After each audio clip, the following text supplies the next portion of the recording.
And that's my cue to start the show. Welcome to another edition of the Hard Rock and Sports Show, live from high atop Hard Rock and Sports Studios in beautiful scenic Monroe, New Jersey. We are your 2-hour weekly get-together where we bring you all the biggest news from around the worlds of hard rock, heavy metal, across the wide world of sports. And guys, welcome to Thursday night, March the 5th in the year of our good Lord, 2026. And I hope you guys have had a great week. The weather is starting to change, hopefully for good. I see nothing but 40s, 50s, and actually an 80-degree day next Wednesday in our forecast. So a lot of the snow is gone from the rain and the little bit of warm weather we've had. Hopefully we will not be dipping down into the teens anymore, and hopefully we will not see any more snow. But 30 years ago in the middle of March or end of March, we got 30 inches. So don't think we're out of the woods yet. But in the meantime, enjoy hopefully what should be a nice weekend in the 60s. And I hope you guys have had a great week. I will be doing this show solo tonight. That's right. Jeff is under the weather again. We didn't do the show last week. Jeff wasn't feeling well, and I was exhausted for some reason. So Jeff had a tough week with the snowstorm, and we decided to postpone last week. And I talked to Jeff today, and he sounds like a cross between Felix Unger and Froggy from the Little Rascals. So if you know who those guys are, you're my age. If you don't know who they are, look them up. Felix Unger and Froggy from the Little Rascals. So Jeff sounded like crap, and he asked for the night off, and I told him no problem. So I'll do a show. I don't know for how long. Could be an hour. Could be 2. Could be less. Who the hell knows? When I run out of things I want to talk about, I'll call it a day. If nobody's paying attention tonight, we'll be off pretty quick. In the meantime, I hope you guys have had a great week. It's been, Groundhog Day for me. Every day's the same thing. I talk to a buddy of mine, my friend Rob, every morning. And it's this, I think Rob's going to have to keep calling me every morning at 6:15, 6:30 forever, because I've gotten so used to the phone call that at like 6:25, if he hasn't called me, I go, I wonder what happened to Rob this morning. And he calls me on his way in. I'm already on my way in. And we do the same thing. I know, same thing every week, same thing every day. It gets to be a little monotonous, but I do enjoy my Rob phone calls in the morning. Gives us a chance to kind of just, sometimes shoot the shit about sports or politics, or maybe talk about our day, especially if it's a busy day. We'll get started. And Rob's one of those guys that I never got to serve out my country. Rob did, and I thank him for his service. And but if I ever had to be in a foxhole, Rob would be a guy I'd want to be in there with, because you can rely on him. He's responsible, and I'm sure back in his day he was a badass. So thanks to Rob. I don't know if he's listening. Probably not. I know he was a little tired today. And yeah, I am. I don't know if I'm tired out of boredom from work. I mean, we're busy enough, but not busy, and it's annoying busy. And I think after 41 years of doing this, I'm just tired of the whole. It's the travel. It's getting up in the morning and traveling and all of that stuff that gets you. The job is the job. I can do the job every day. I don't necessarily break my own back. I push buttons basically, but it's the traveling. It's 3 hours and minimum a day driving, and sometimes more. But. I digress. We're supposed to be talking about all the good stuff. So anyway, lots to talk about this week. A lot of it I'm going to hold. I'm not going to talk about a lot of stuff in depth because I do want to wait for Jeff. I do want to talk, stuff like Twisted Sister is going out. Now they're going out instead of with Dee Snider. They're going to be going out with, just making a note for myself, Twisted and Sebastian. They're going out with Sebastian Bach. I don't get this at all. This is obviously a money grab. For the whole band, including D. I'm sure he'll make money on the rights and the residuals and all that good stuff. So, but we got, we didn't get a chance to talk about the Olympics. We didn't get a chance to talk. We got Yankees, Mets, World Baseball Classic, Jets, Giants. There's the Rock and Roll Hall of Fame nominations. There's so much to get to. I don't know where to go tonight. There's so much. Here's one thing I do want to get to, and I'll do it this week because Jeff's not here. I'm drinking my Snapple. Snapple should be sponsoring the show. It is literally the only thing I drink. If I go out to dinner, I might grab a ginger ale. But if I am working or I am traveling to and from work or at home, I drink peach Snapple, 0 sugar. And you go, Tom, that's not healthy for you. You're right. But I did lose 70 pounds drinking this. So bite me. I'm not giving up my Snapple peach. That's what I drink. 0 sugar Snapple peach. Anyway, so obviously we did talk about the Olympics in the sense of the winning the cup, winning the gold medal, and both the women's and the men's team beat Canada in overtime to win the gold. It's a tremendous honor. The big controversy has been the men's and going to the White House, and Trump made an offhand comment. Listen, if you're not a Donald Trump fan, you think anything he says is wrong. So let's start with that. B, he was obviously kidding. He was doing, guys, I gotta have no choice. I have to bring the girls. Obviously, it's a joke. He was just as proud. But let's be honest with ourselves now for a minute, okay? The women won the gold, I think, on Thursday. The men won it on Sunday. I'm pretty sure the women won it on Thursday. Nobody made a big deal. There was nobody in bars. Nobody took the day off from work. Nobody made a big deal about it. It was nice. The papers had it on was in the newspapers. It was NBC was on the telecast. It was a great accomplishment. They played great. I enjoyed the women's hockey. I watched almost every game, not the whole game sometimes, but I got to see parts of every game. And it was very entertaining hockey. Very entertaining hockey. But nobody was making a big deal about it. Had the men lost that game to Canada, nobody would have been making a big deal about the women winning the gold in ice hockey. I'm sorry. I think it's a great accomplishment. It was a big deal, but nobody got excited until Friday when the men beat Slovakia. When the men beat Slovakia, now it was the fever. Everybody wanted to hear gold. It was on the exact days of beating Russia in 1980, and it was exactly 46 years to the day, February 22nd, 1980, the U.S. beat Finland to win the gold medal. It was all the cosmic stuff lined up. But let's be honest, nobody was making a big deal about the ladies. Right, wrong, or indifferent. It just wasn't happening. They won the gold. There was nobody. They weren't, Sunday morning at 8 o'clock, there were millions of people in bars, restaurants, in their houses, at their friends' houses, wherever, watching the men compete for the gold medal. I'm sorry. Nobody was doing it for the women. They just weren't. Now, I don't know why it's a big accomplishment, but women's sports, including the professionals, other than maybe golf, maybe golf and tennis, would be the only two that are major women's sports. There's professional women's hockey leagues. There's been attempts at women's football leagues, from the lingerie league to all sorts of crazy leagues. I'm sure there's professional softball leagues and all that kind of stuff. None of them are a big deal. WNBA is the closest thing to a big deal, and that wasn't a big deal. It still isn't a big deal, even after Caitlin Collins. Was it Caitlin Collins? Yeah. Nobody's making that big a deal. So women's professional hockey is not huge. Women's college hockey is not a barn burner for tickets. Sorry. I like it. Women's basketball is boring to me. It's just boring. I think men's basketball, gotta be honest with you, is boring to me at this point. Men's hockey playoffs, there's nothing better.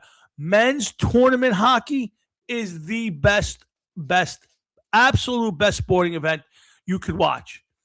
To sit back and watch a 2-week tournament or a 1-month tournament, whatever it is, with the men's hockey, and you get the elimination games, there's nothing better. Especially when it's country on country. Because it's ramp. The American team put so much effort into it that it was almost hatred for the other teams. It wasn't chippy play. It wasn't dirty play. It was none of that. There was some good hits. There was a lot of good hockey. It was intense, and you could see it. Those are guys who were teammates and played against these guys, the Canadians, and they were the most unhappy silver medal winners I've ever seen. It was like, are you kidding me? We lost? It wasn't Lake Placid, folks. Let's get it straight. I hear a lot of people saying this was not Lake Placid. That was Miracle on Ice. This, Magic in Milan. We'll call it Magic in Milan. This was not bigger than 1980. 1980 shaped the whole geopolitical thing. I mean, the Russian team coming off was practically unbeatable for 2 decades. They won 3 straight Olympics. I think it might have been 4. From 64, 68, 72, and 76, they won the gold. They were coming in and beating the crap out of NHL teams, NHL All-Star teams, Canada Cup teams. Well, I don't think they were Canada Cup, but you know what I mean. So 1980 can never be surpassed. Never be surpassed. Nobody expected it. They were given no chance, and slowly but surely they built up to momentum where not only was the hockey community completely enthralled and involved, the entire country got involved. Then the entire world was involved because everybody wanted the Russians to lose. There was no bigger sporting event than that Friday night game. That wasn't even the gold medal game, folks. Now, Sunday was an 8 o'clock or 9 o'clock in the morning game. They went beat Finland. I guarantee a lot of people didn't even watch that game. Most people were just satisfied that the Americans beat the Russians in that 1980 Friday night game. But this did not surpass that. This is not a bunch of college kids who hung out for 6 months and beat these amazing, 20-year run team. One all-star team beat another all-star team. But Canada was laced with some of the best, if not the best players, and they play like it. For most of that game, the Canadians outplayed the U.S., had them on their heels. And yet they found a way behind a hot goaltender. Hellebuck stood on his head, got a couple lucky plays, and they put 2 pucks in the net when they had to. But one, they got invited, the men's, to go. Both teams got invited. One team got invited by the president to come to the White House, and they accepted. And they went, and then they went to the State of the Union and had a good time. And people make it political. Kash Patel's in the locker room, and Trump invited them, and they went and had McDonald's. Who cares? Are we that bored? And the women decided not to go, whether they were hurt by the joke. Boo-hoo. Laugh it off. So, but unfortunately, women's sports, the majors, baseball, football, basketball, and hockey, are not going to grab the awareness of our country the way the men's do. I'm sorry. The women beat Canada. Now, the women probably were less of an underdog than the men were, U.S. They were a great team, and they played it, and they went out and beat Canada and won a gold medal, and great. It was a great game and a great series for them. They should all be proud. But nobody cared. Let's be honest. Nobody cared. Nobody was running down through the streets. Nobody was, bringing the players down to NHL games and waving the pom-poms and all that good stuff. Nothing wrong with it. Absolutely nothing wrong with it. I applaud them, and they all should be thrilled that they represented their country so admirably and respectfully. But my God, let's not make it more than it is. All right. So hopefully in the future, women's sports will get much more acclaim, especially the hockey. I have to tell you, it's obviously a lot slower. It's a lot slower. but it was still really good. It was not. It ain't like the WNBA or most women's college basketball. And I'm sorry, this is not knocking it, but the ladies just aren't the same athletic build as the men. That's just life, and it's just not as fun. Not saying they're not talented. Not saying I can go out there and beat any of them in any of their sports. Believe me, but I'm just saying it's not exciting. But the women's hockey was fun. It was really good hockey. You didn't go up there, oh my God, this is brutal. Well, every game I watched, it was a good hockey game. So let's just enjoy it. Let's have fun with it. But let's not think that 40 years from now or 46 years from now, people are going to make the same big deal out of the men winning the gold as they did 46 years ago with Miracle on Ice. It's just not the same. That is the greatest sporting event of the last 2 centuries. I beg you to try to find something different. Tell me what you think. I think you're wrong already.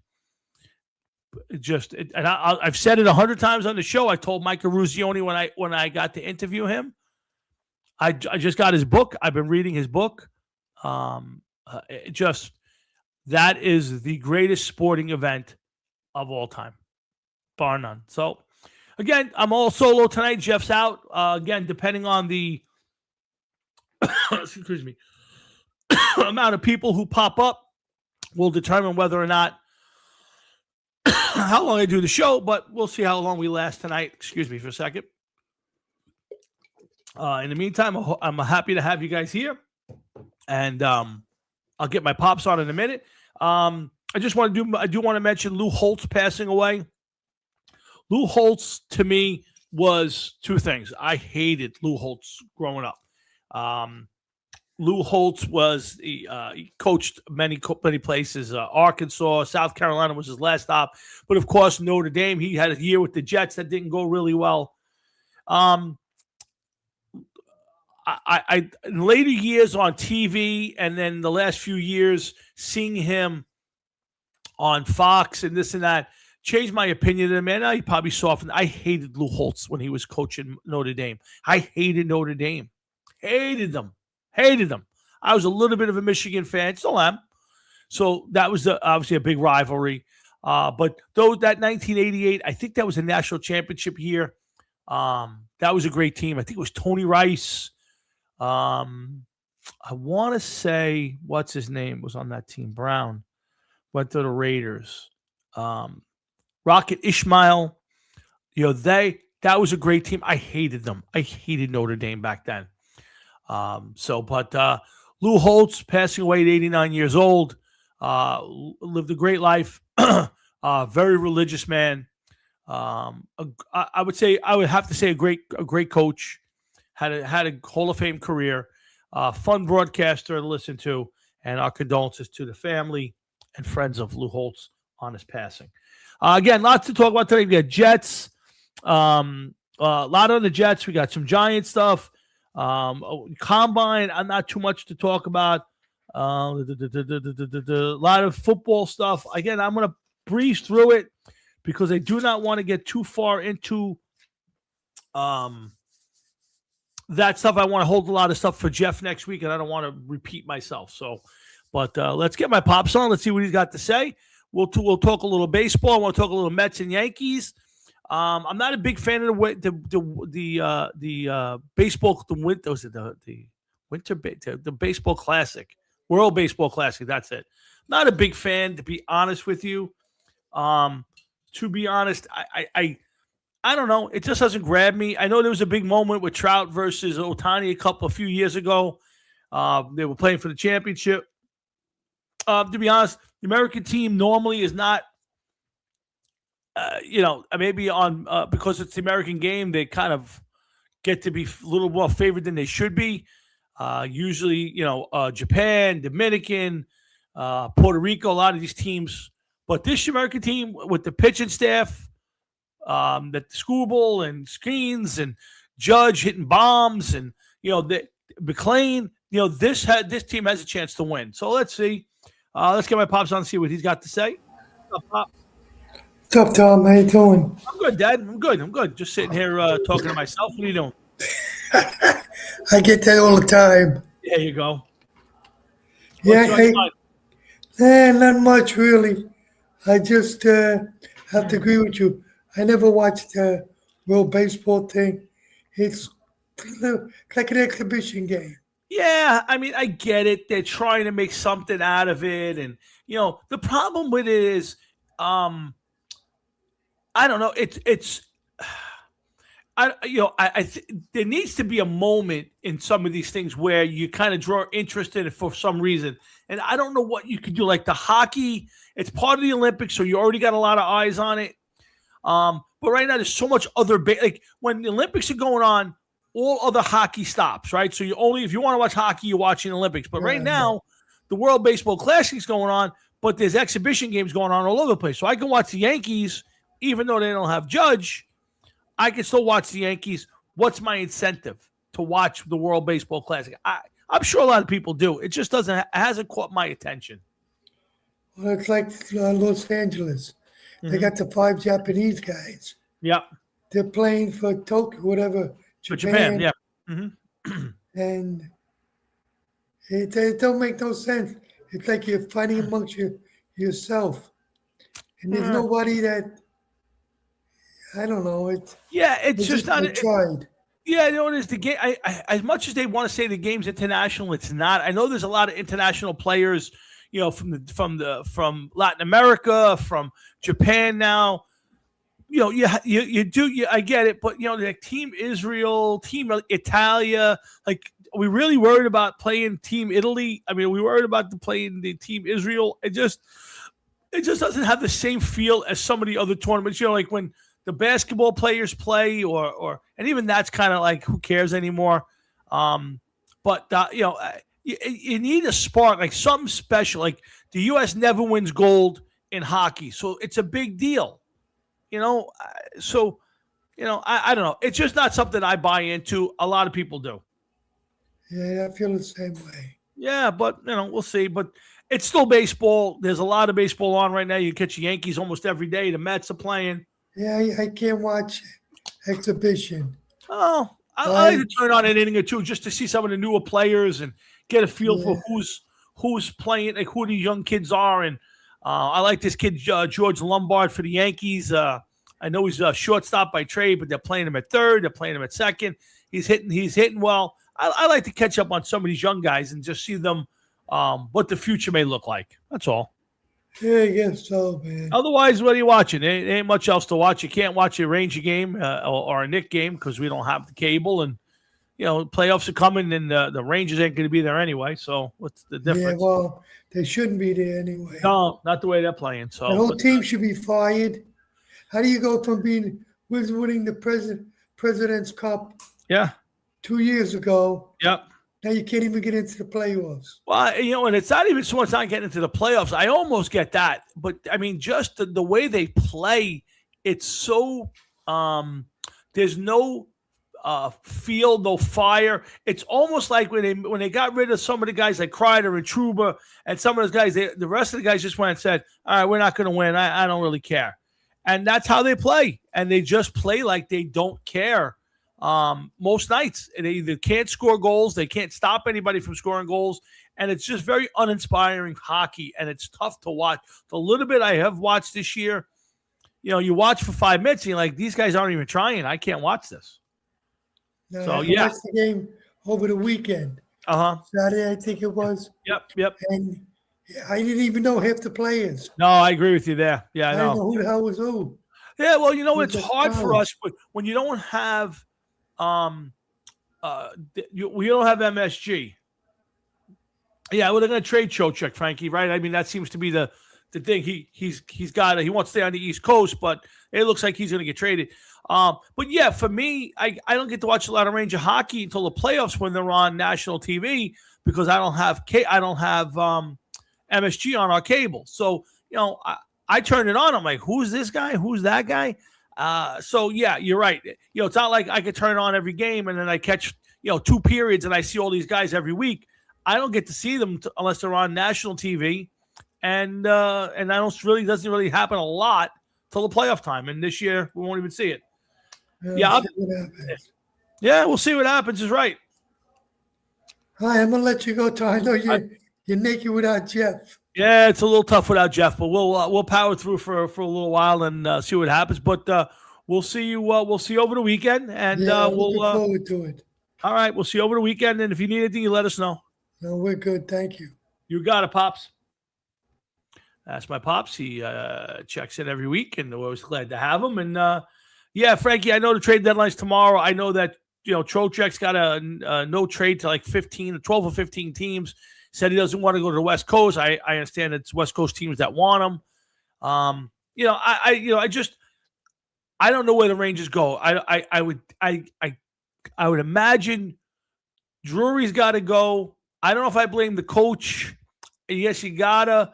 So if you're getting Drury's got to go, you got to get rid of the coach.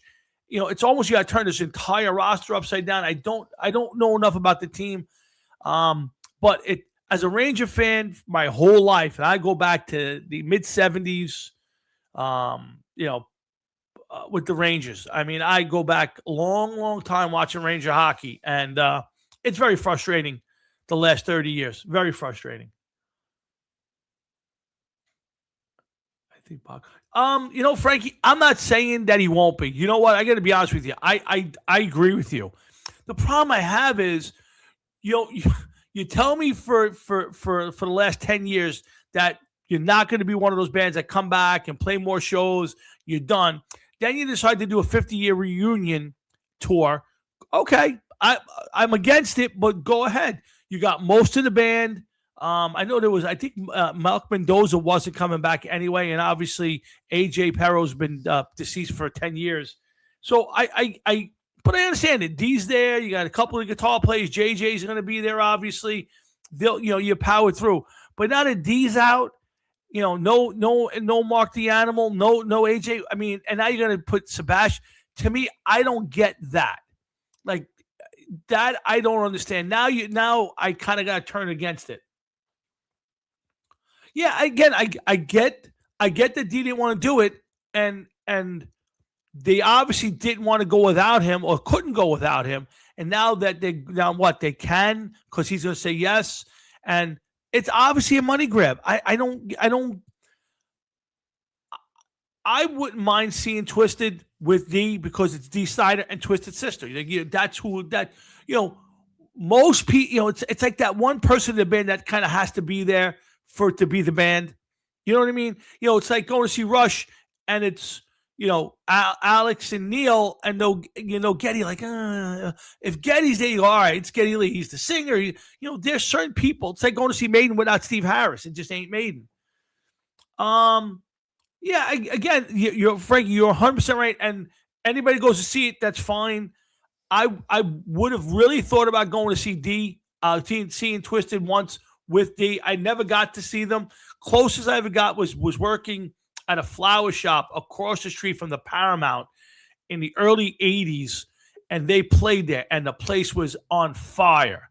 Absolutely on fire. It was loud. People were outside. I remember working. It must have been right before Thanksgiving.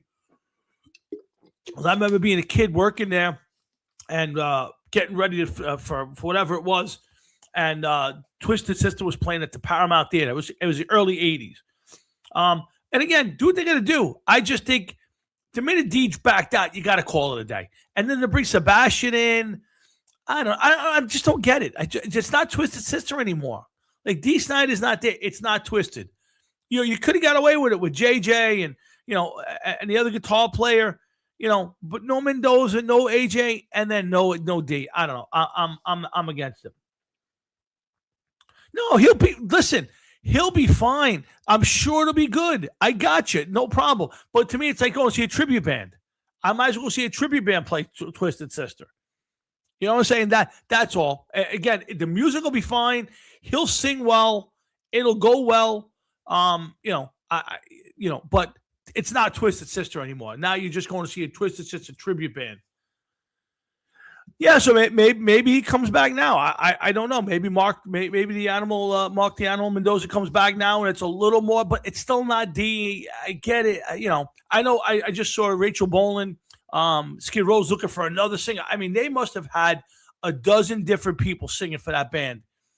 I know they hate Sebastian, but get off of it. Now that's a band. Bring Sebastian back and go out and play. That's a band. I don't know what the problem is, why they can't put it together. I don't know. Yeah, that's fine. But to me, if anybody's going to bring Sebastian back, Skid Row should do it, because they actually wrote some good music 10 years ago. They just can't keep a singer. I mean, nobody lasts. I don't know if they don't pay well. I don't know if they're required to go to Rachel Boland's house and clean, to get the job. I don't know what it is, but Dave must have gone through a dozen singers in the last 10, 12 years, 15 years. Yeah, I don't. Again, I know there's animosity. Who cares? You travel separately. You show up at the gig. You go up on stage. You do your hour and a half set. You get off. You go separate ways, and everybody makes a lot of money. That would make a lot of money if you went out there with Skid Row and Motley Crue or Poison or one of those, or with any of those bands. Skid Row is very underrated for the amount of songs that they had that were hits. Maybe not huge number ones, but they had a lot of good music in their heyday. I was not the biggest fan of Skid Row till later. I've gone back and kind of found their catalog, and I bought a lot of their newer stuff from 10 years ago, and it was really good shit. I'm telling you, if you have a chance, I forget the name of the albums. I still have them. Go find their stuff from 10 years ago. They did a trilogy that was really good stuff. But yeah, I think Skid is one of those bands that if they got their singer back and teamed up with another band, could get out there and make some serious money. The nostalgia tour would be huge. Them playing at all these different festivals. But yeah, and I'm sure they still do, but nobody wants to go see Skid Row with nobody singing for them. I'm sorry. Again, there are certain people who are associated with their band. Poison's a good band. I like Poison, but Bret Michaels is Poison. So if Bret Michaels is singing the same stuff that Poison's doing separately without him, it's Bret Michaels getting the tone. He is the face. Same thing for Skid Row. Good or bad or indifferent. Sebastian Bach is Skid Row as far as the face. Yeah, Bach is good. He's just a maniac. He's a maniac. I mean, there's no two ways about it. He's probably a jerk, and all of it. Everything I ever saw, the reality show stuff and everything you ever read, the guy's a maniac. But, I mean, I haven't heard him sing live in a long time. So I don't know what he sounds like right now. But 10 years ago, 8 years ago, he could still pipe it out there.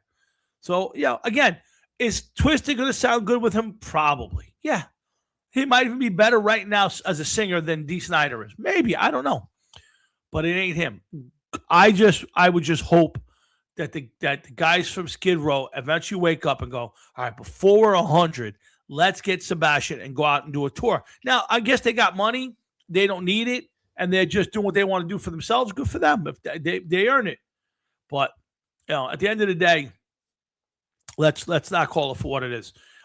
Anyway, we'll talk more about Skid next week with Jeff. Rock and Roll Hall of Fame, we'll talk next week with Jeff. I do want to get into a little baseball since I don't have Jeff here, and he's not a big baseball guy.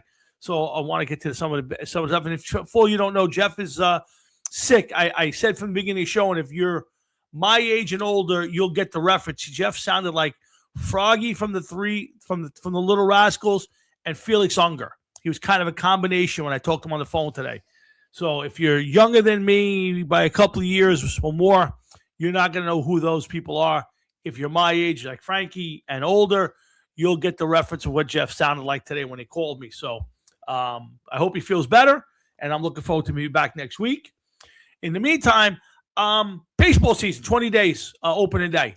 And the Yankees could best be expressed by their motto for the season, and they're going to run it back. And for the Yankees, obviously bringing back, their biggest acquisitions from last year for this year are guys that were on the team last year. Now, Cole was out all year with the Tommy John, and they're expecting him back. And by all accounts, so far, so good. And Bellinger, who was on the team last year.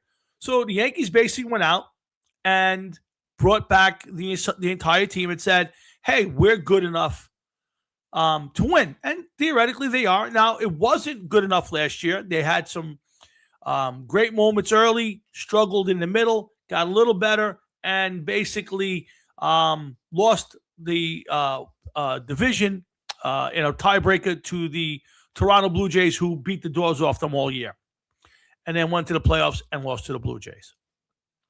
Yankees have the same problem they have every year. It's the same team. They will beat up on bad pitching. They will win 90 games. They will have a chance to win their division or at least make a wild card. They will win an early round in the playoffs probably, and then they will struggle against better teams, better pitching. That's it. That's the Yankees. They're wasting what a guy who's going to go down as the best player of his generation. He's already won 3 MVPs. He's already got the legitimate home run record. Aaron Judge is the best ball player I've seen 20 years, right? He's going to make the case that he might become the best player I've ever watched. Now, Griffey, Bonds, A-Rod, those guys were fantastic ball players. And at this point, you could take a pick of any one of them I think is the best player I ever watched play. All right. But Aaron Judge is creeping into that. And he doesn't need to win a championship to get there. It's not that. It would be best if he did, but he doesn't have to. The Yankees, on the other hand, are wasting the best player in baseball, kind of like, the Angels with Mike Trout, who's a shell of himself at this point. So the Yankees have an opportunity to have a top 5 rotation. Fried, Rodon, Schlittler, Cole, Heel, if he comes back to what he was 2 years ago and parts of last year. Warren. I mean, the Yankees have solid depth on their staff. If Cole comes back, if Fried comes and pitches like he did last year, and Rodon pitches like he did most of last year, the Yankees are a tough out. The Yankees can pitch with anybody in baseball. There are teams with better pitchers. Don't get me wrong. All right, we'll see if McLean's that yet. We don't know, but there are teams with with Skubal and Skeens and some of those other guys. Ohtani when he's on, I won't quite put it, but Cole 2 years ago was the best pitcher in baseball. Fried for part of last year was the best pitcher in baseball for a good part of last year. So the Yankees that way will pitch. And I'm a little less optimistic about the bullpen. I want to see how the bullpen shakes out. I'm not a big fan of Hill. Bednar, we'll see. But the Yankees have holes. We'll see with Ben Rice if he can repeat what he did with the bat last year and learn to play first base. Jazz Chisholm, I expect Chisholm to have a good season because he's basically playing for a contract. I do not want the Yankees to sign him long term. I just don't. Okay? I am not a huge fan of Jazz Chisholm. Shortstop is a big question. Volpe will be out for a month or so, and Volpe needs to find that next gear. And if he doesn't, they may have something in this kid Lombard. If not, they're going to find somebody. This is make or break for me for Volpe. It can't be he's the future, he's this, he's that. Anthony Volpe's got to go out this year, hit 280, hit 20 to 25 homers, and play solid to better defense. That's it. It doesn't have to hit 40 homers, doesn't have to hit 350, doesn't have to win a Gold Glove. But he can't disappear for long stretches. He's got to be consistent through the year. I love McMahon at third. His glove is fantastic. And if he hits the season like he's hitting the play in exhibition, I'm happy. Okay? The Yankees have potentially one of the best outfields in baseball. Top 5 for sure. Corners with Bellinger and Judge, potentially great bats. You're talking, 25 to 30 homers for Bellinger, staying healthy, 270, 280, driving 100 runs. We already know what Judge can do. And I love Grisham at center. Now, will Grisham be the offensive guy he was last year? That's the question. He can go out there and get it. But the question is going to be, can he hit like he did last year? We'll see. He's playing on a one-year deal. The incentive's there for him to have another big year. I would have preferred them not to sign him, but the Yankees were not confident that Dominguez could be ready this year, and they weren't sure if Spencer Jones is ready. Now, Spencer Jones is hitting bombs and seeds. Exhibition, you're hitting, guys you're going to be playing in 2 weeks. So I like Spencer Jones. I would love to see him get an opportunity next year to play. I'm not sure about this year. I would not mind an outfield that someday to look up and see Judge, Spencer Jones, and Cody Bellinger. That would be a phenomenal. If Jones can learn to hit, and you had two monsters in the lineup, I mean, Bellinger, Rice, Jones, Judge. I mean, that's a modern day murderer's row. Maybe Bellinger's got to stay healthy. Rice has got to get through a sophomore slump. Hopefully not. Judge is Judge. He's already proven it, and we'll see what Jones brings. But that's. I would love to see him be the fourth outfielder on this team, but he needs to play. So Dominguez will wind up, I think, being the fourth outfielder, and Judge and Jones goes down and plays every day. That's the way I see it. Wells is better defensively than I thought, worse offensively than they said. He's got to get better with the stick. It's great to call a good game. The pitching staff's not complaining about him. He's not being DH'd every night. He's not being taken out in the seventh inning. That's terrific. But he's got to hit. Got to hit better. He had early parts of last year where he was phenomenal, carried the team for a week, but he's got to. You need more. Austin Wells has got to be a better hitter. So the Yankees, again, the division should be better. I mean, Toronto should be good or better than they were last year. The Orioles, I don't know. Is Pete Alonso going to make that big a deal there? I don't know. We'll see. I still think they're a last place team, and everybody says the Red Sox are better. We'll see. Now, I'll probably do more in baseball 2 weeks from now. I'll go through all the league, maybe for a few minutes before or with Jeff, but we'll see. On the other side, on the Mets, I think the Mets are going to have a better staff than I expected. I think these young kids are going to be good early. The problem for me with the Mets, and Frankie, I know you're out there, whatever. Some of you other Met fans may be out there listening. Until I see differently, I see Isringhausen, Pulsifer, and Wilson. They're like the greatest staff. It's going to be great. Within a couple of years, one guy's traded, one guy's a reliever, one guy's out. Then you had the next one with DeGrom and Harvey and Syndergaard. They were going to be the greatest staff in the whole world. How long did that last? Harvey flamed out. DeGrom couldn't stay healthy. Syndergaard, the guy, looked like Tarzan, played like Jane. So, when you're talking about Tonga and McLean, I'm with you. I get it. He looked phenomenal last year. I mean, unhittable at some points. They call him the spin doctor, this, whatever. But because of the Mets' history the last couple decades, where they have this we got the greatest pitchers in the minor leagues. Again, I've seen the triplets twice now, and it flames out. So I'll temper that. Did they get better? Is Polanco an upgrade over Alonso? The answer is no. Is Simeon an upgrade at second base over McNeil? Yeah, I think so. I don't know if he'll hit. He should be better defensively. Yeah, Frankie McLean looks good. Don't get me wrong. But I don't know if you heard my analogy, but, I've seen the Isringhausen Pulser for Wilson, DeGrom, Syndergaard, Harvey. The Mets had the best young pitchers of the decade. So I always temper it with the Mets a little bit, to see what happens. I do think this kid can pitch. Boy, oh boy, I enjoy watching him. I love a good power pitcher, and I think he looks good. So, again, I've seen the story told a few times, and it just the ending's always the same, and it's never very good for the Mets.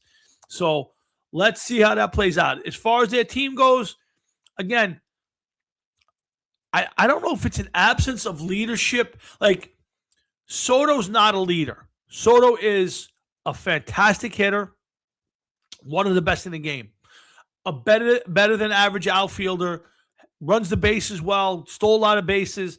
He's a really great player, all around good baseball player, no doubt about it, but never comes off as kind of guy who's the leader.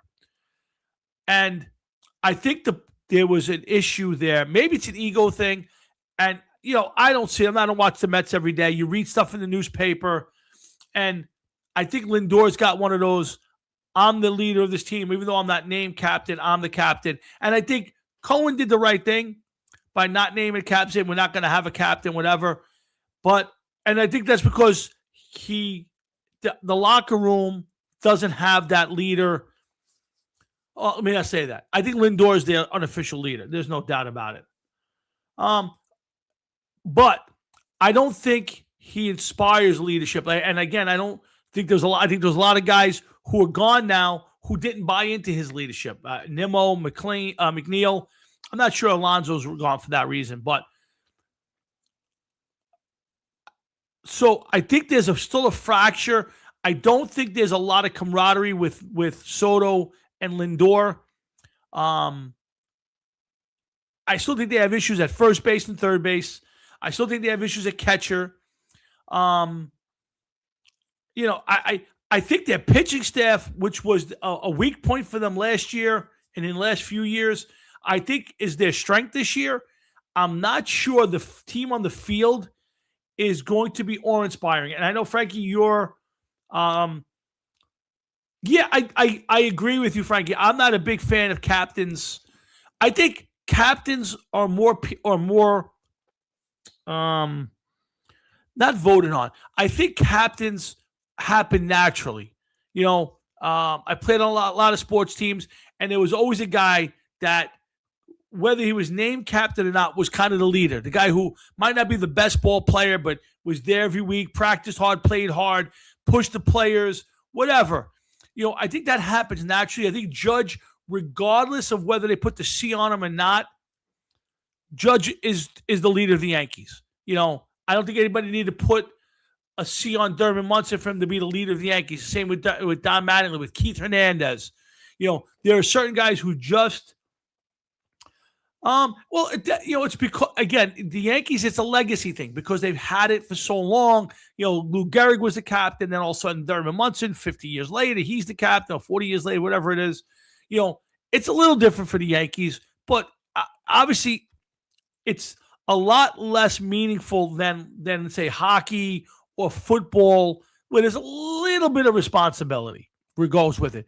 Baseball's baseball. Guys are going to be a leader. You're going to be a leader whether you have a C on your chest or somebody acknowledges or not. So Lindor is going to be the leader of that team regardless of whether he's got a C or he's announced captain or not. And I agree with you. I think it's somewhat meaningless. Guys are going to lead. Some guys are going to follow. It is what it is.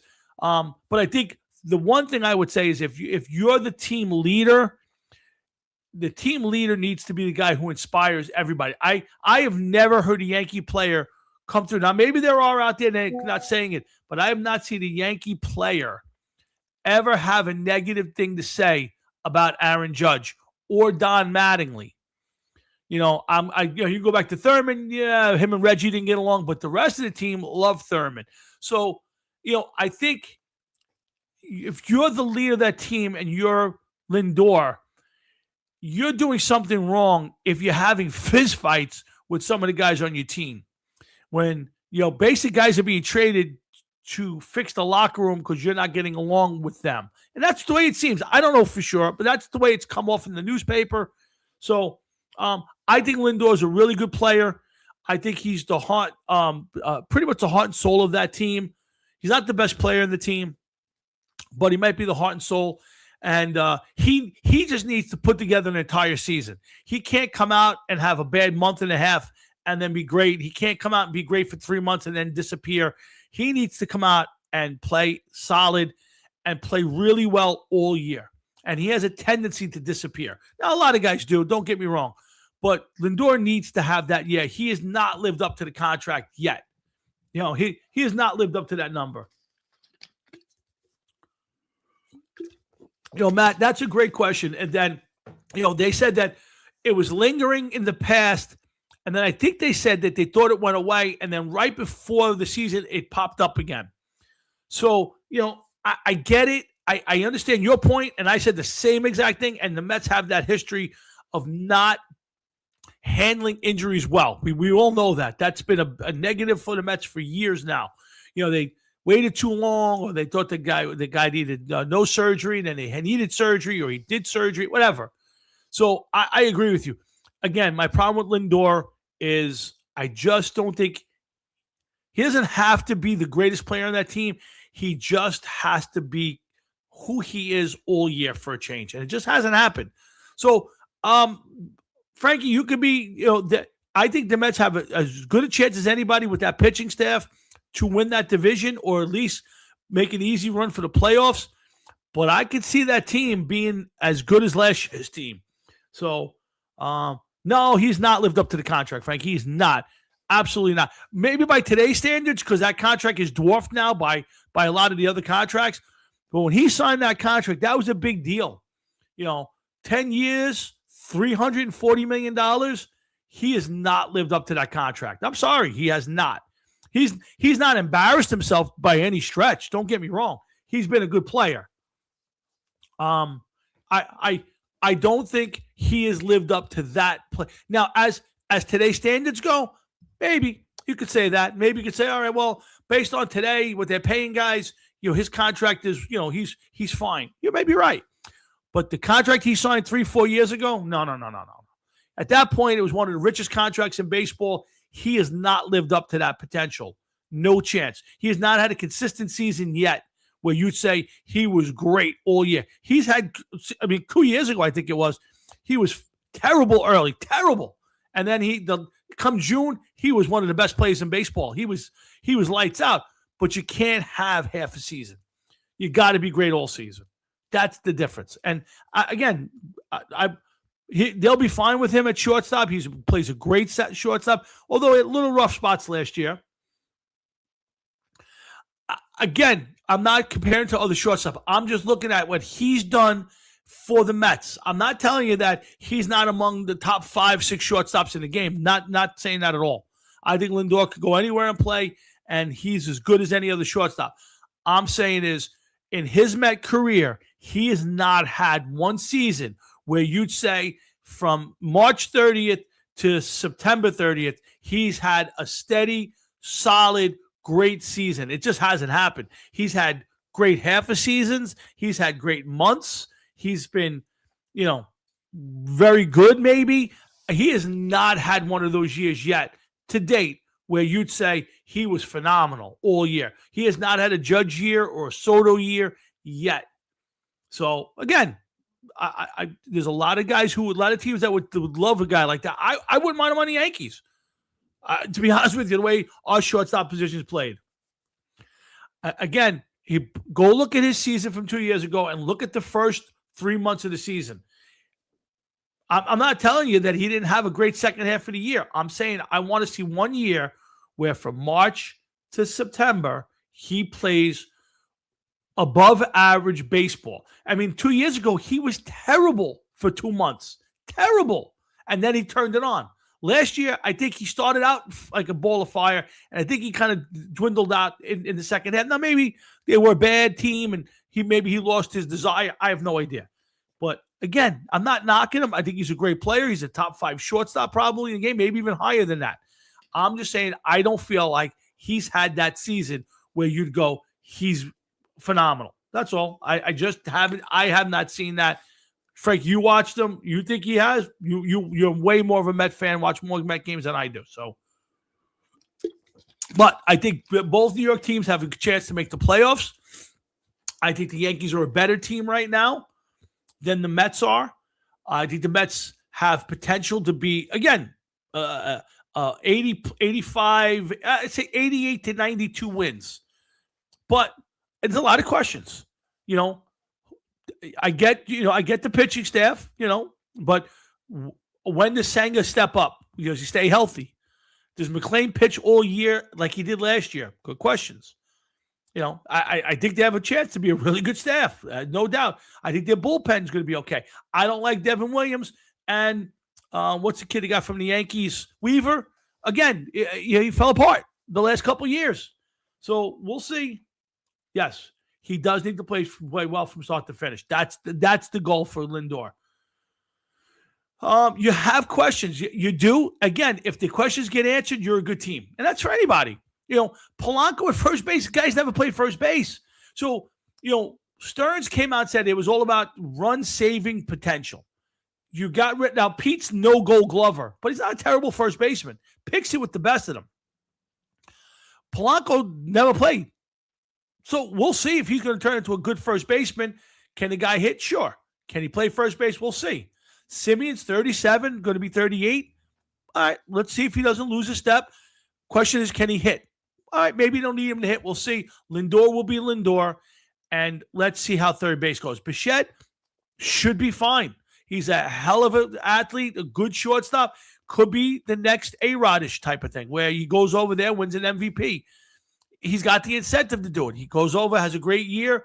He opts out. He has a $47 million year, and he gets a bigger contract for next year.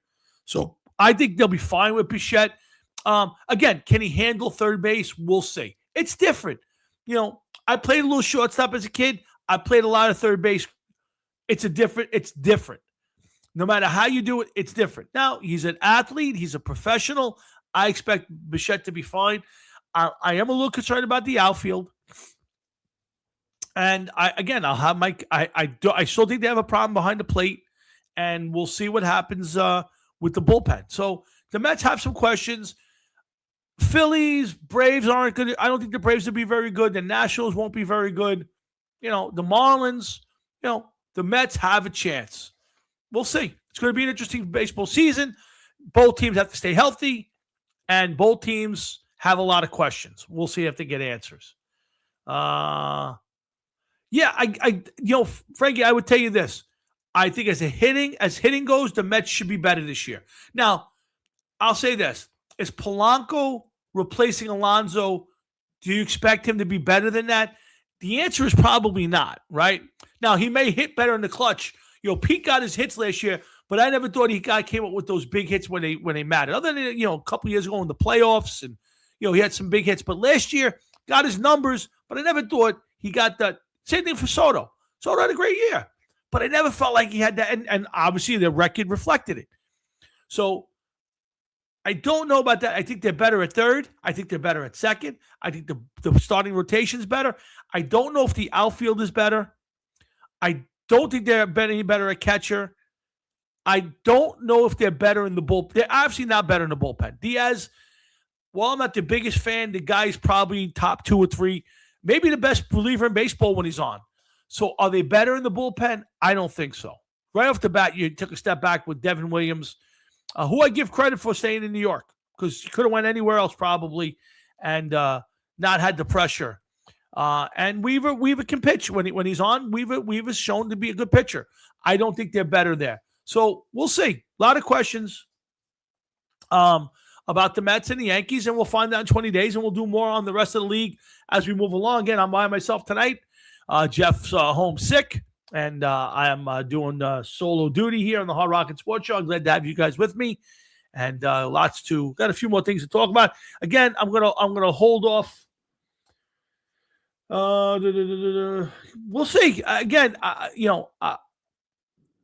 lot of hype with the kid. Maybe the injuries hurt him. We'll see. I want to see it, and then I'll believe it. Till then, I have to see it. So I'm not giving him the benefit of the doubt. He's not earned the benefit of the doubt. As far as I'm concerned, the Mets need help on the plate. If the kid steps up and does it, beautiful. Then it's even better. To me, I don't care if he hits. To be honest with you, be a good catcher with the young rotation and a questionable bullpen, to me, I want the Mets to play the best defensive catcher back there. Give up some offense. You got Polanco, you got Bichette, Simeon, maybe you'll get Lindor back. Soto's in the outfield. We'll see how he does in left field. But to me, I want a defensive catcher back there to handle these young kids. I want to handle this questionable bullpen. To me, I'll sacrifice the offense. If I were the Mets, I want the best defensive catcher, guy who can call a game, frame pitches, all that good shit, throw out runners, and lead my young staff. That's what I want. Frankly, everybody does. Again, Jeff's out tonight. We'll go a little longer. I'm glad to have you guys here. We did talk about the Olympic team. Again, just so everybody says, just so I reiterate it, I watched the women hockey gold. I watched the men's hockey gold, and nobody made a big deal that the women won gold. Nobody was in the streets partying. Nobody took off for work. Nobody made a big deal. It was a blurb in the paper the next day. It was a couple of stories at night. When the men won gold, it lit up the country. I'm not knocking women's hockey. I thought it was great hockey. It was fun to watch. It's women's sports, other than maybe tennis and golf, do not attract big national attention. It just doesn't. I get it. People want to say, "Oh, well, it's misogynistic and this one and that one." Let me tell you something. The women played great. It was a fun tournament for them. Nobody cared. If the men had lost that game, nobody would have been talking about the ladies hockey team at all. Just wouldn't have been. The men winning the gold in 46 years to the day the men won it. That's the story. And the ladies got dragged along and it got pulled up there because of the politics and this and that. Nobody cared. The women won. They won 3 days in advance of the men. Nobody was singing. Nobody. Well, Noam got fired for a few reasons. One, she mishandled the immigration thing, and he didn't like it. Okay, he wanted them to push, but he didn't want them to be cowboys. The last part of it was she did this she authorized this $220 million ad campaign for Border Patrol, all of that stuff. And it was her riding around on horses, and they brought it up in the Senate, and they questioned her about it. And she said, "Oh, yeah, Trump said it was okay." And he said, "I never said it was okay. I never approved it." And I think he got fed up, and he said, "You know what? I've had enough covering for her. She's done a terrible job." And he, moved her somewhere else. And Mark Wayne Mullins is the new, will be hopefully confirmed as the new DHS secretary. So I think a lot of people are happy. I think she definitely mismanaged a lot of things. I didn't think she was terrible. I just didn't think she did a great job. But my vote don't count. But that's what happened. So he fired her because there was also stuff like she was supposedly, I don't know this. Part of the rumor was that she was having an affair with somebody who worked for her. He found out about it. There was like 5 or 6 different things. And then this last one was the final nail in the coffin. And he fired her.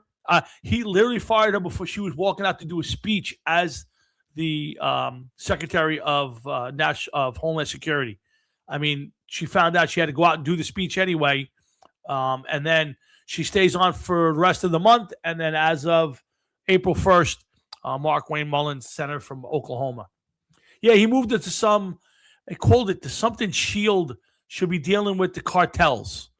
So I guess she'll be leading some task force to battle the cartels. So, yeah, so she wasn't fired. She was moved or whatever. Yeah, so it definitely wasn't portrayed as a step up. It was definitely she got moved out of where she was, and they're trying to fix it. But listen, 14 months into his second term, his cabinet's been really good and steady. First time around, he was bouncing people in and out left and right, and rightfully so. I mean, the guy didn't know what he was doing at that point, first year in, and he was taking recommendations. This time, he got good people. I love Rubio. done a fantastic job. Bergram, a lot of these guys have just been fantastic. So yeah. So Christy Nome is, yes, out as DHS as of April 1st. She's moving on to some other position battling the cartels, and Markway Mullen, senator from Oklahoma, will be taking over for her. He'll be going to the Senate Confirmation Committee and hearings, and then we'll see how that plays out. But in the meantime, back to sports and music. Glad you guys have tuned in tonight.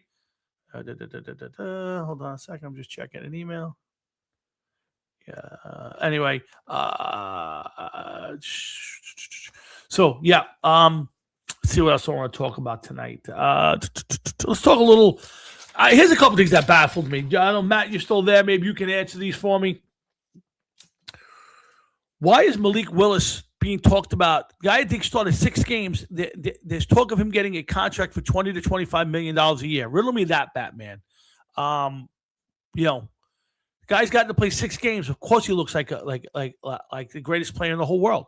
Why are the Falcons in the rumor mill to trade for Anthony Richardson? What the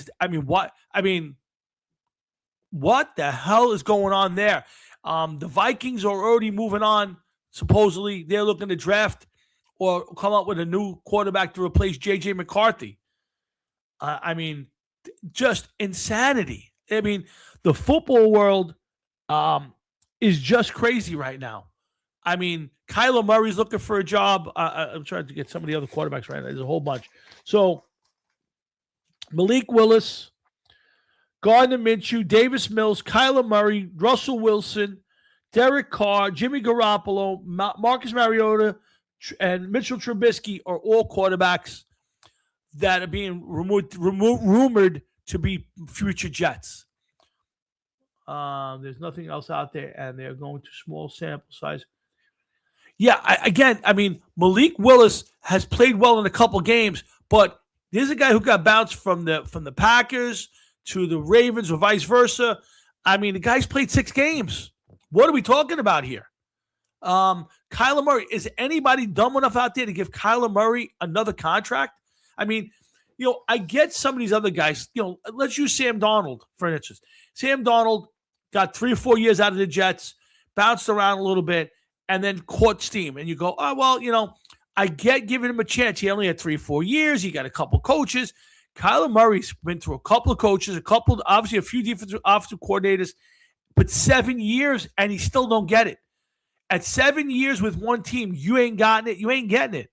I'm sorry. You could take Kyler Murray, move him anywhere you want. He ain't getting it. Yeah, Richardson's done. I told you this coming out of college, and people, Richardson, he's a monster. You see him. The guy never had it. His attitude sucked. Here's a guy who was drafted that high in the draft, and they're offering Daniel Jones. They just franchise tag Daniel Jones for almost $40 million because they didn't want to play Anthony Richardson. That tells you all you need to know. Why would any team be that bringing him in there? I get it. There aren't a lot of options out there.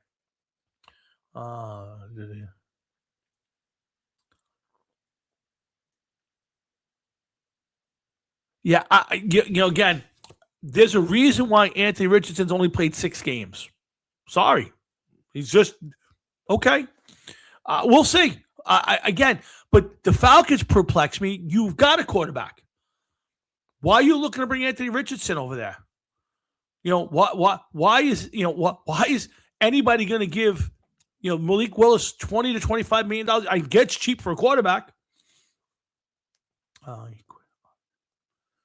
Who quit oh, yeah, of course he did. I wouldn't bring him in anywhere. Absolutely not. Again, if I were the Jets are in a really bad spot. Okay. So I told you all these quarterbacks. The one guy in there that if I were the Jets, if I was going to take a run at somebody from that group that I just gave you of Malik Willis, Davis Mills, Minshew, Kyler Murray, Russell Wilson, Derek Carr, Jimmy Garoppolo, Mariota, Trubisky, it would be Derek Carr. If I was the Jets, that's the guy I would take a shot at. I think he's got a little something left.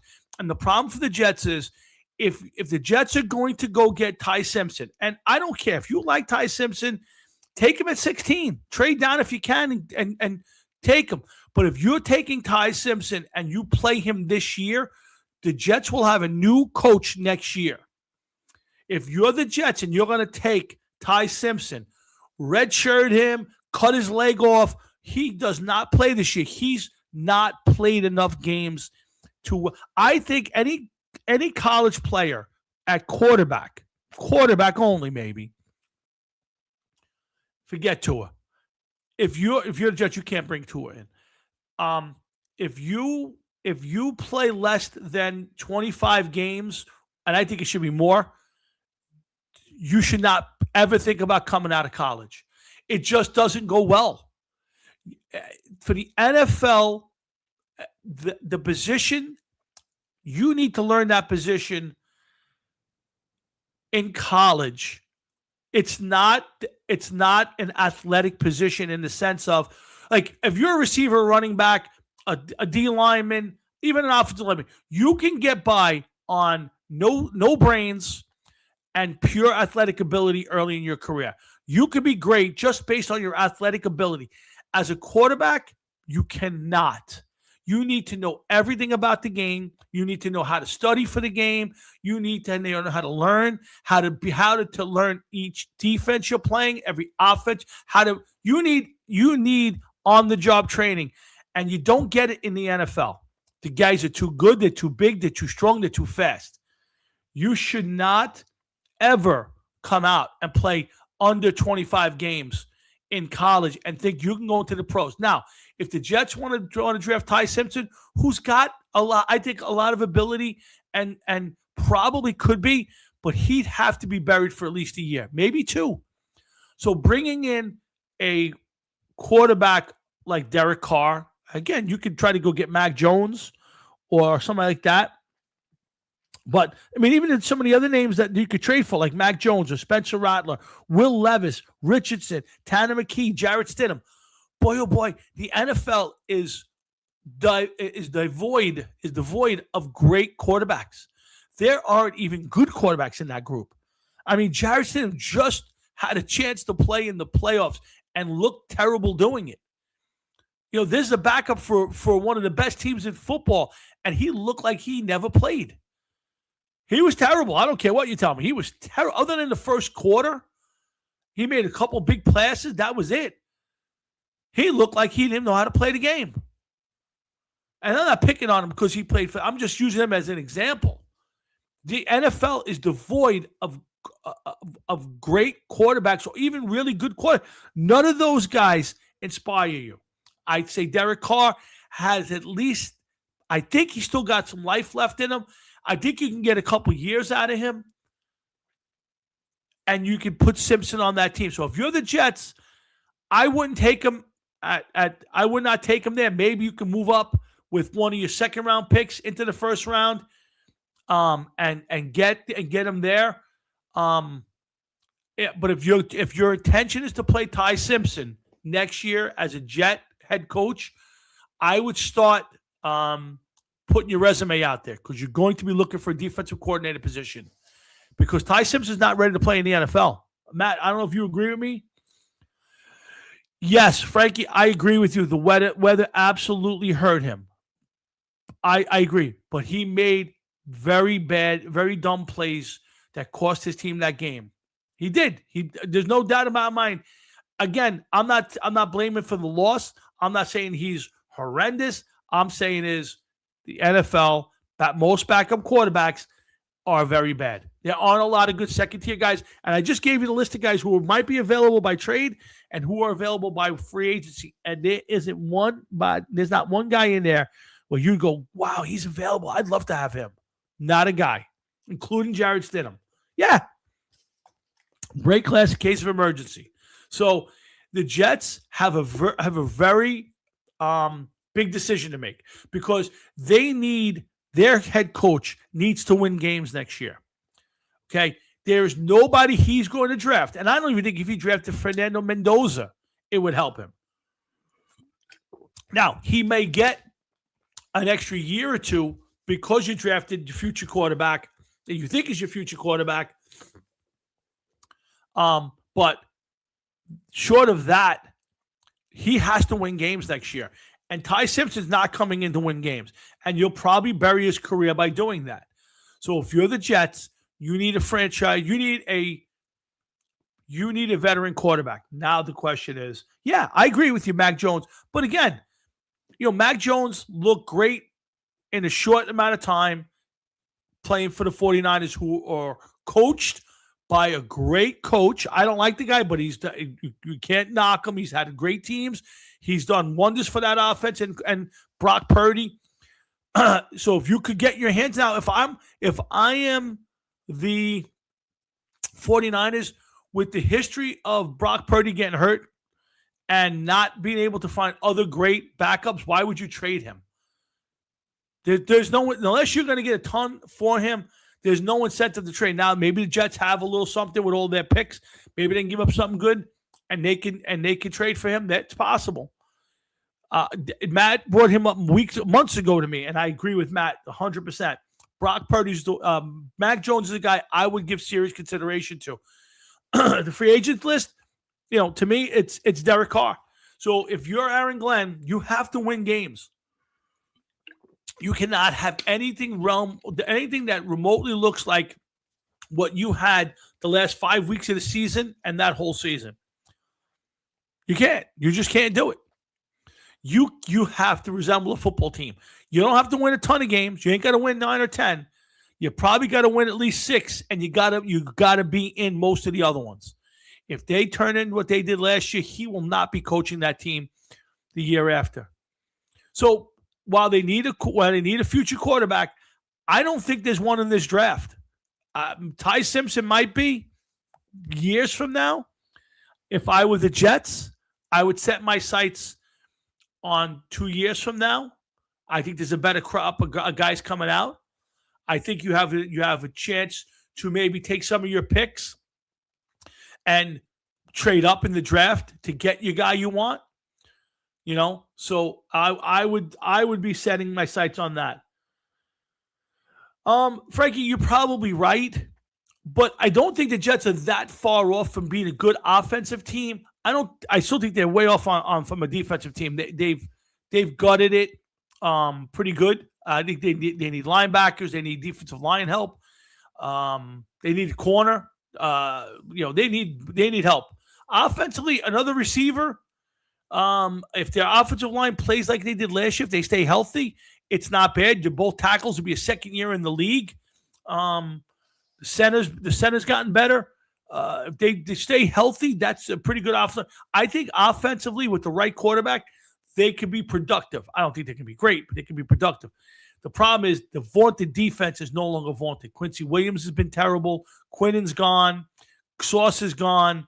They need an overhaul of that defense, and that's where I'd be spending their money and their draft picks is on that defense. So you're right, Frankie. It doesn't really matter if they don't fix the defense and get another weapon on the offense. It doesn't matter, but it does, because if you go out there and you saw it a couple years ago, they had a great defense, a halfway decent offense, and they had no quarterback, and they didn't win. All they need is somebody competent. For them, a Jameis Winston type of guy would be fine. Mac Jones obviously would be fine. There's a few guys that if you put them back there, you're not winning a Super Bowl. You might not even make the playoffs, but you'll win a bunch of games. You may win 3 or 4 or 5 games out there. They need to win 5, 6, maybe 7 games, but you got to be competitive. The last 5 weeks of that season, they were horrendous. And Ty Simpson should not have come out this year. Let's be honest. With the nil money and all that, these guys should not be coming out that early. And I don't know who tells them to, or if it's their own ego, but you got guys that are playing there 6 years. The kid from Ole Miss just won a court battle to come back for his 6th season. There's a linebacker or two playing 8, 9 years in college. To me, these guys coming out and playing 10, 11, 12, 13 games, they are not prepared for the NFL game. The one position you can't learn fast on the job is quarterback. You get an outlier or two here and there. You get a guy who plays one season, comes out and has a decent career. I'm not telling you, Des, it can't happen. All I'm saying is most guys don't. Sam Darnold did it. It took him 7 or 8 years to finally catch up. Matt Leinart did it, never caught up. Mark Sanchez never caught up. These guys played one season and they bolt for the NFL. I get it. They won't want to make the money. They want to be drafted number 1, number 2, number 3. I get it all. But to me, the one position you need is quarterback. And if you're a college quarterback and you think you could play, you should stay and play at least 2 seasons. You need the game to slow down. You need to learn how to be a quarterback.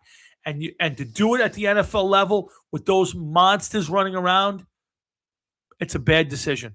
So, free agency starts on the 11th. You can start signing guys. I think your own guys on Monday, and you can sign everybody else. I think starting Wednesday or Tuesday. It's the 11th. I think is the new league year.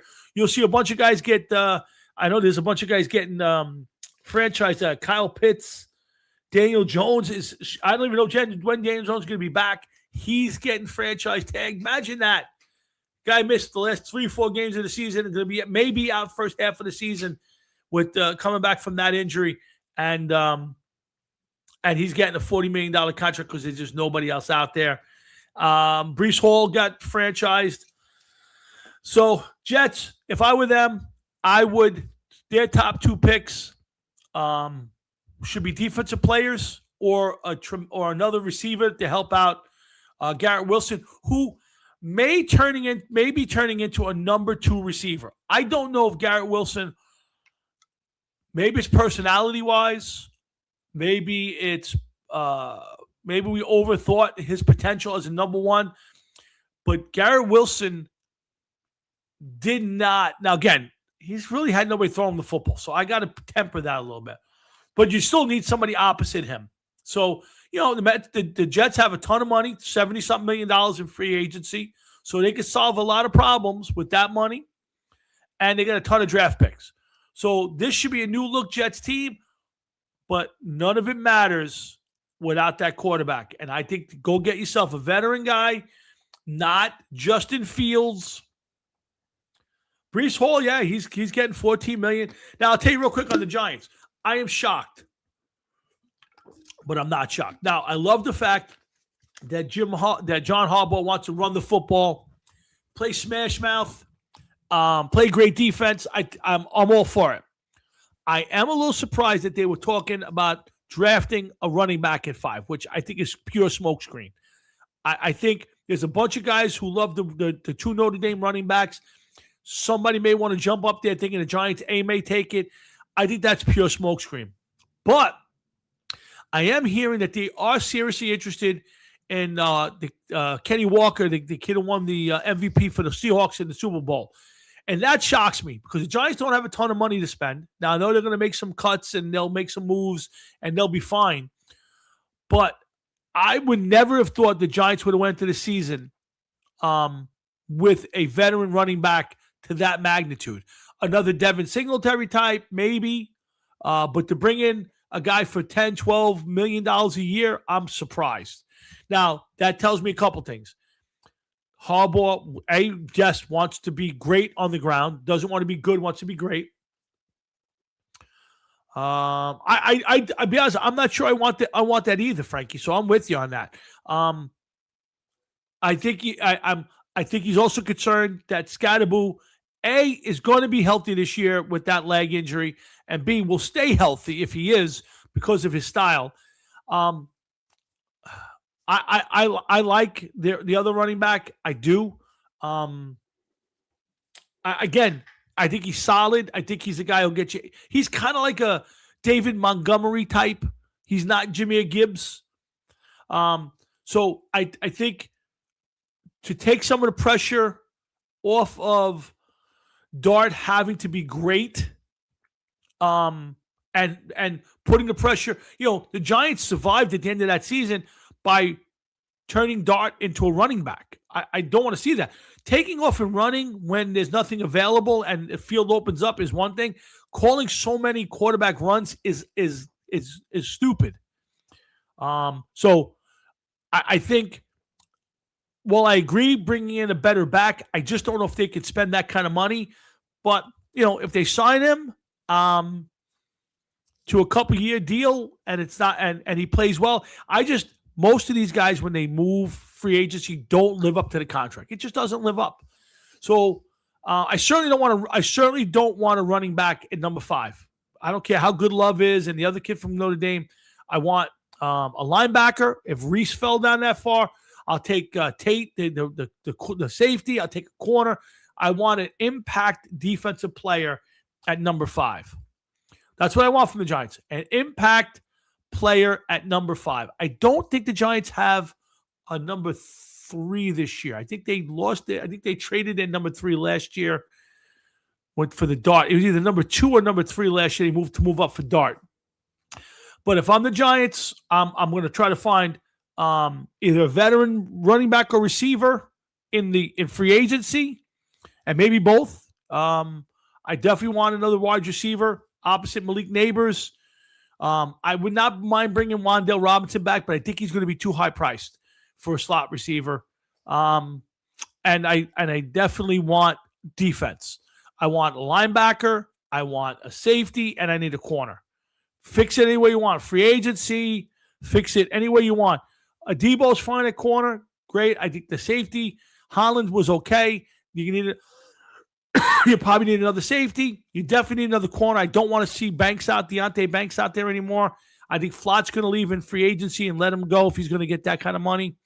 And I'd like Micah McFadden. He don't stay healthy. And Bobby Okereke is going to be a cap casualty. Yeah, I agree, Frankie. I think you got to get yourself one of those backs. I think the Giants have to take that mentality. Not the one great back, kind of like the Ahmad Bradshaw, Ward. What's the big guy's name? I could see his face. I can't think of his name at the top of my head. Number 27. Anyway, I think they need a 3-headed monster with the 2 guys they have now, and you get a third guy who's reasonable cost, and you play the hot hand for the day. If I were the Giants, that's the way I would go. I would not pay Kenny Walker $10 million or $12 million. This year could be one of those fluke years where he was great and things just fell into line, and he may not get that again next year. So I'd be very leery of that. I would get a nice, solid veteran guy out there. Somebody will fall off one of these teams, and you get him for $4 million a year or $5 million with a nice signing bonus, and you move on. But I want the Giants at number 5, impact defensive player. Or if you're going to go offense, then I want a receiver. I want a number 1 receiver opposite Malik Neighbors, and that's fine too. But money better spent. If you can get a game-changing defensive player for the Giants, you take it and run. Alger and Travis. You see, now Travis, yeah. I would do either. I would take either one of those 2 guys, and put them in the backfield with the other 2 guys, and with Tracy and Scadaboo, and make it a 3-headed monster, and live that way. You go with the hot hand. Whoever gets hot in the game, you stay with it. And you pound, and then you bring the next guy in, and he takes off outside. That's the way I would like to see it go, and the other way. All right, so it's 8:31. We're going to finish up tonight a little early. I think I'm going to go get a couple things done before I go to bed. Let's see. For the record, the last Hooters in New York City just closed down. There was one Hooters left in Queens. I think it was Kew Gardens or Fresh Meadows. There was one left. It just automatically, it just one day opened. They never opened up again. It's amazing how it seems like not long ago, but it's probably the mid-90s where they were everywhere in New York. There was one on Staten Island, right where the old Country Club Diner was. Right in that area. I played in the Staten Island Touch Tackle League. One of my last seasons was sponsored by that Hooters, and we used to go there every week. And I got to be honest with you, it was never about the girls. I have to be honest with you. I mean, I'm sure it didn't hurt. But every week we went back there, and there was decent food. TVs were on. We watched a bunch of games. They let you just hang out.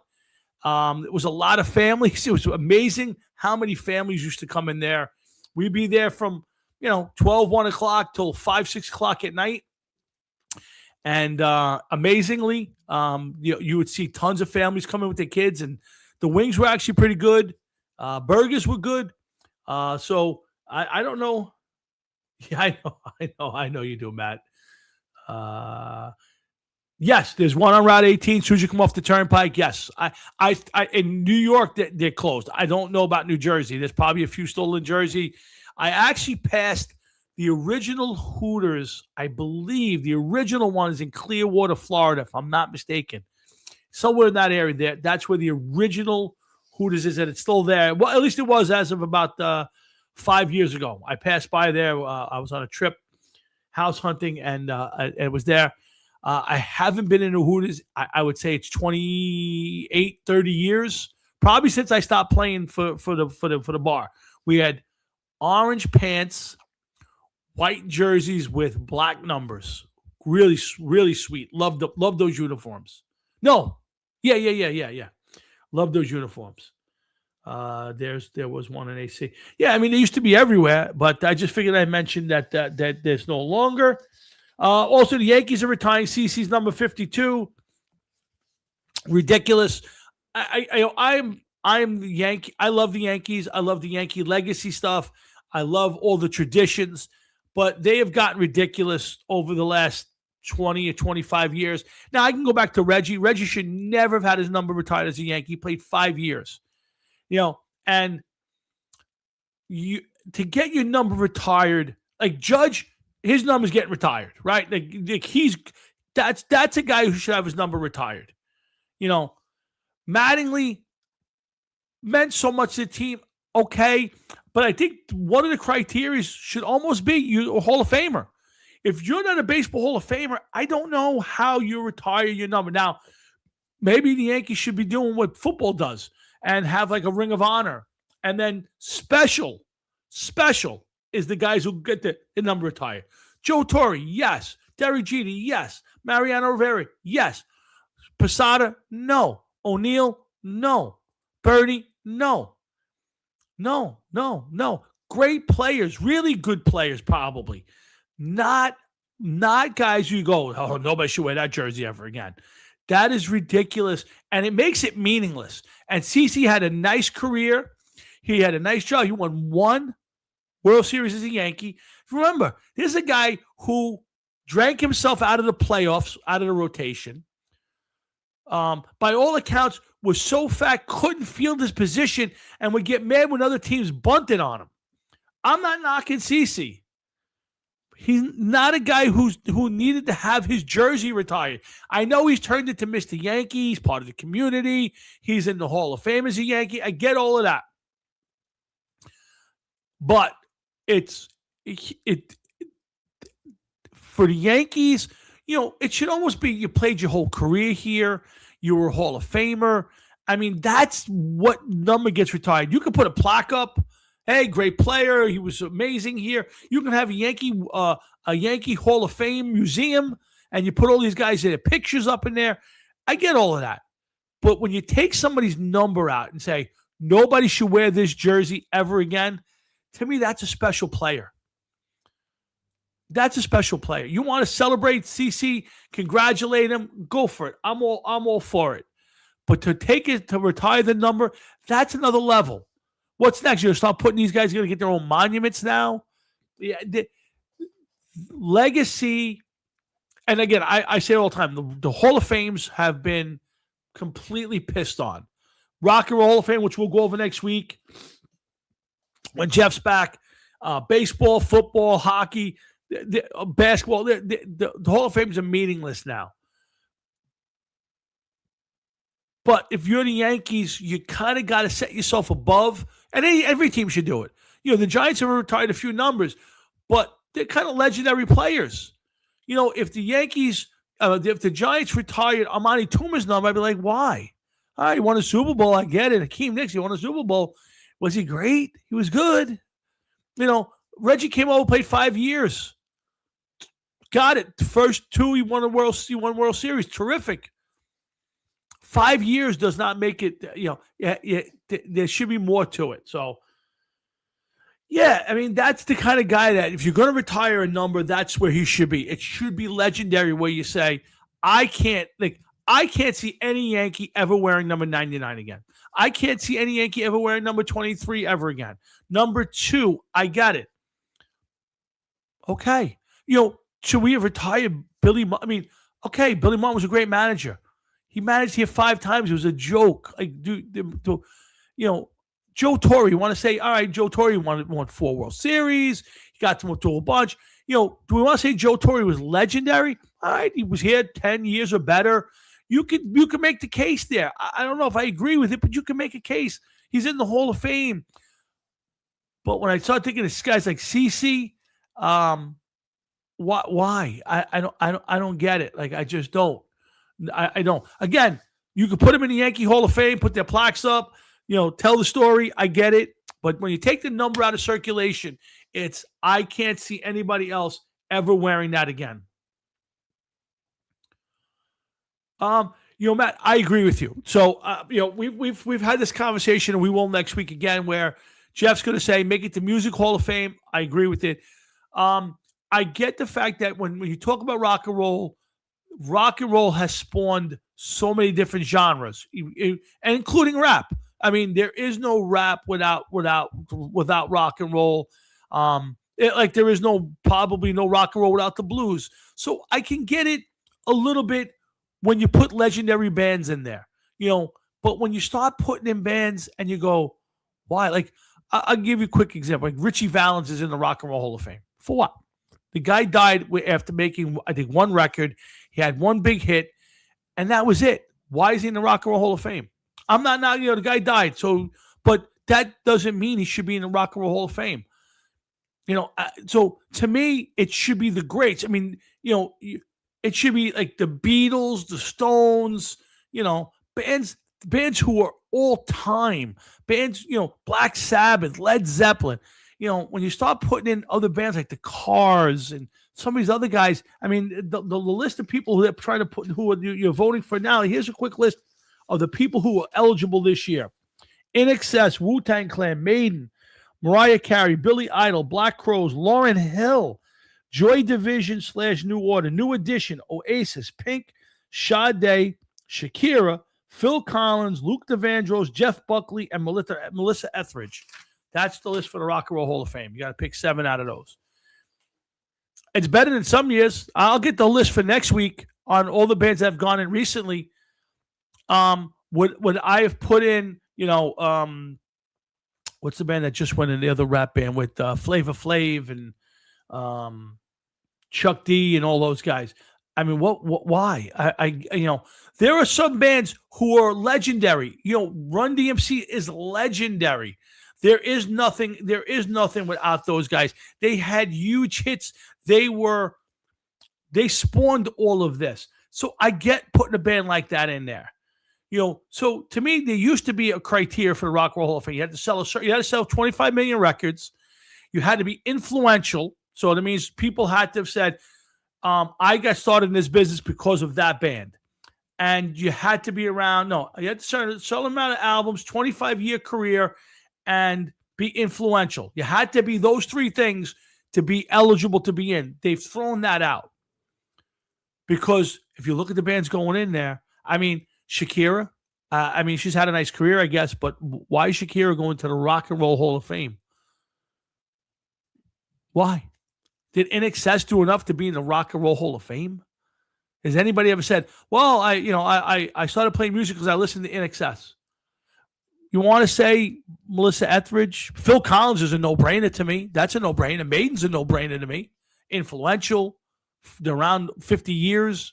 Phil Collins, forget it. That guy's a legend.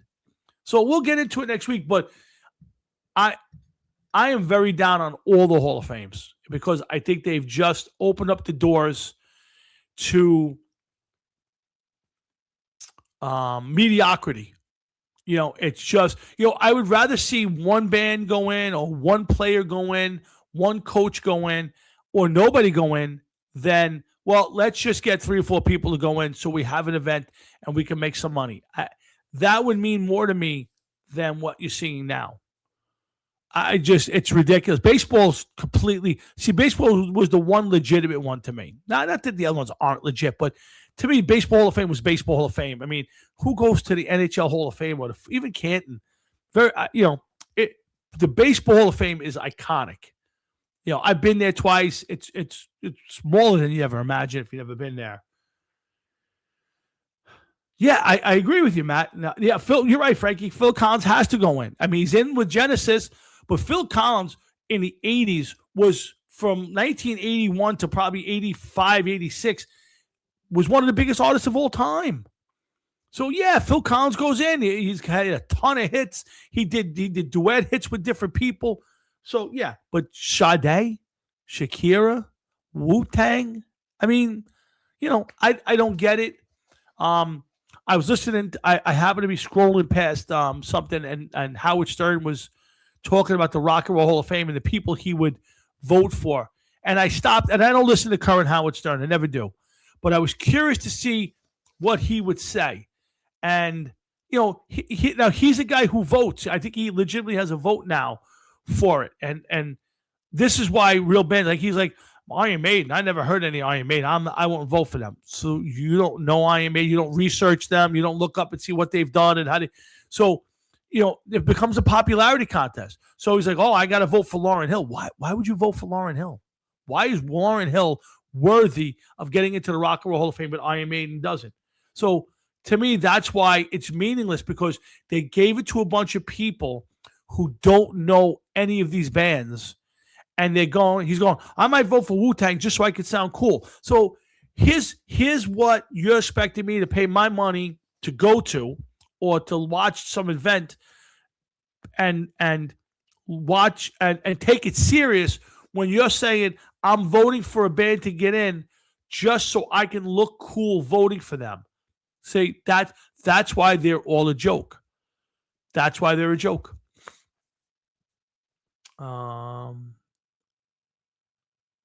Yeah, again, Frankie, I think most metal fans don't pay attention. I'm me, I'm a huge Maiden fan. I'm not voting. What's the difference? Not going to get in for what? Now I get you. It'd be great if they got in. I'd be happy for Maiden. But what, they're going to go in with Sade or Shakira or Mariah Carey? I mean, even I would say Mariah Carey probably deserves to be in before most of these people. If you're just going to throw people in, she's had a tremendous career. She's turned into Mrs. Christmas. So you can at least give it up. But you're right, man. You're absolutely right. I would tell you, though, most guys, Frankie, you're a metal fan. Matt's a metal fan. Did you guys know you could vote for Iron Maiden? You probably did not. You probably haven't voted. I haven't, and I'm a huge Maiden fan. My favorite band. Yeah. So, I mean, at the end of the day, the people who are voting for them have no clue. And that's the part that bothers me. It's like these baseball writers, who are not voting for the right people, or the football writers who didn't vote for Bill Belichick and Robert Kraft. I think everybody who votes, if you have a vote, you should have to post it online. They should have a place to say, so-and-so voted for these 7 bands, and open yourself up for the criticism. You voted for these people to get into the Hall of Fame. You should have to be able to be criticized for it. And if you're not putting in the effort, if your votes are ridiculous, you should lose your vote. You should lose your right to be a voter. To me, if I ever had a chance to be on a committee like that to choose a Hall of Famer, I would take it with the utmost respect for the pick, because that's what it deserves. These guys have had the guys who are in there and deserve to be in there, deserve to have the next guy not water down what's in there. And to put in Lauryn Hill or Sade or Shakira or some of these other bands like INXS and put them next to Elvis and the Beatles and the Stones and Zeppelin and Sabbath, to me, is pathetic. And that's why I don't take any of it seriously. I just like to talk about it on yes, we can abuse it. Frankie, I get it. There's nothing wrong with it, but there's a lot of people who, like me and Jeff and a lot of guys who didn't vote. I voted for Maine in the past. I stopped voting a few years ago. I used to go on the website and vote for, the bands I thought would get in. And then you look up and you go, none of the people I voted for got in, or one of them got in. The no-brainer got in. Out of this group, there's no doubt in my mind Phil Collins gets in. If Phil Collins doesn't get in this Rock and Roll Hall of Fame edition, they should burn the place down. And to be honest with you, what they should probably do is make it AI. Put it into AI, put all the bands in their career in there. And I'm going to do that, in fact. I'm going to put it, I use AI all the time. I'm going to put and say, okay, who out of these 17 bands and artists deserves to go in to the 7 slots of the Rock and Roll? I'm curious to see what it'll pick. I'm going to do that for next week. Oh, I love Frank Stallone. Frank Stallone's the best. If you don't follow Frank Stallone on Facebook, you're out of your mind. First off, he's a better musician than I ever knew he was. He actually is a really good guitar player, and his take on things is hysterical. And when they show the clips of him and his nieces, he's completely out of his mind. Like I love Frank Stallone. I'm glad you brought him up. I'm sure you don't like him, but I love Frank Stallone. I think he's fantastic. I think he's funny as hell. And again, a better musician than I ever gave him credit for. Anyway, what else? That's it. So I'm going to end the show there. It's 8:48, much longer than I expected to go by myself. But thank you, Frank and Matt, for giving me a hand to get to this point. And again, I send my well wishes to Jeff. I hope he feels better for next week, and hope he gets back here. In the meantime, I got another practice for the Hard Rocket Sports Band this Sunday. Looking forward to that. Looking forward to some nice weather. Hopefully, it starts tomorrow. Good night, Frank. Yeah, Frank Stallone is funny, Frankie. Yeah, you're 100% right. World Baseball Classic. You got NHL. You got NBA. Enjoy yourself. Baseball's around the corner. You got to tell Matt UFL's coming up soon too. I don't watch him. Thank you, Frankie. I'll let him know. Okay, Matt. I'm glad to hear you like Frank Stallone. That's cool. In the meantime, I want you guys to say thank you to all of you for tuning in tonight. It was a lot of fun to do this by myself. I haven't done a show by myself in a long time, so it was fun to do. I don't have to want to do too many. I like having Jeff with me. Thanks to my dad for popping up, and again, thanks to all of you guys. So listen, from myself and my family, I wish you a good rest of your night, a good rest of your week, a great weekend, and a great next week. Come on back here when Jeff and I get together and do this all over again. So for Jeff, myself, and everybody here at Hard Rocket Sports, thanks for tuning in. Have a great night, and we'll see you here next Thursday night when we do this all over again. Good night, everybody.